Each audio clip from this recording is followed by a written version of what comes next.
எல்லாரும் சுகமாக இருக்கிறீங்களா? வாங்க இன்னைக்கு நம்ம தோட்டத்துக்கு போகலாம்.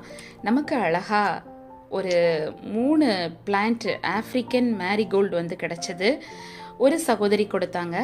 பாறை நிலத்தில் மலர்ந்த பொன் நம்பிக்கை. ஆப்பிரிக்காவின் ஒரு சிறிய கிராமம். வறண்ட நிலம், வெப்பம், காற்று, ஒரு சிறு விதை கூட உதிர்ந்தால் அது உயிர் கொள்வது கடினம். அந்த கிராமத்தின் வெளியே ஒரு பாறை நிறைந்த நிலத்தில் ஒரு தாய் தன் மகளுடன் சிறிய தோட்டம் ஒன்றை பராமரித்தாள்.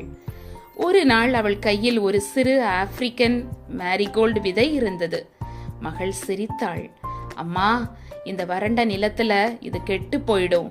ஆனா தாய் மெதுவா சொன்னாங்க, மகளே, இறைவன் கொடுத்த விதைதான். இதுக்கு உயிர் கொடுக்கிறது என்னோட கையில இல்ல, இறைவனோட கையில தான் இருக்கிறது. அவர்கள் விதையை நட்டனர். நாட்கள் சென்றன. மழை இல்லை. காற்று பேரழுத்தமா வீசியது. மண் பளிங்காக வறண்டு போனது. மகள் ஒவ்வொரு காலையும் ஓடி வந்து விதை முளைத்ததா என்று பார்த்தாள். ஆனால் எதுவும் காட்சியளிக்கவில்லை. ஒரு நாள் காலை சூரியன் வருவதற்கு முன்பதாகவே வெள்ளை மங்கலான காற்றில் மணலில் ஒரு சின்ன பச்சை கோடு தெரிந்தது.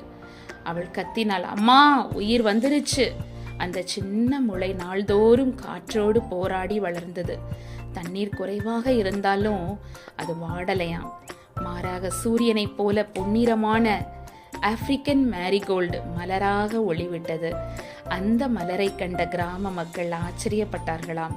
உயிரில்லா நிலத்தில் கூட எப்படி இப்படி ஒளி வந்தது? அப்ப தாய் சொன்னாங்களாம், இறைவன் கொடுத்த விதையை நாம் நம்பிக்கையோடு வளர்த்தால் இறைவன் சாத்தியம் இல்லை என்று சொன்ன இடத்திலேயும் சாத்தியத்தை உருவாக்கி காட்டுவார் அப்படின்னு சொன்னாங்களாம். மலரின் அழகை பார்த்த கடந்து போகும் ஒரு பயணி நின்று சிந்திக்கிறான். எனது வாழ்க்கையும் இப்படி பாறை நிலம்தான். ஆனால் இந்த மேரிகோல்டு மலர் எனக்கு சொல்லுகிறது, இறைவனோட ஒளி இருந்தால் நான் கூட மலர முடியும். அந்த மலர் அந்த கிராமத்திற்கு ஒரு சின்ன நம்பிக்கையின் சின்னமாக மாறியதாம். அதில் எழுதப்பட்டிருந்தது போல, வறண்ட நிலத்திலும் கிருபை மலரலாம் என்று. வேதத்துல கூட வனாந்தரமும் வறண்ட நிலமும் மகிழ்ந்து கடுவெளி கழித்து புஷ்பத்தை போல செழிக்குமாம். ஏசாயா 35:1 சொல்லப்பட்டிருக்கிறது. அருமையான வசனம் இல்லையா?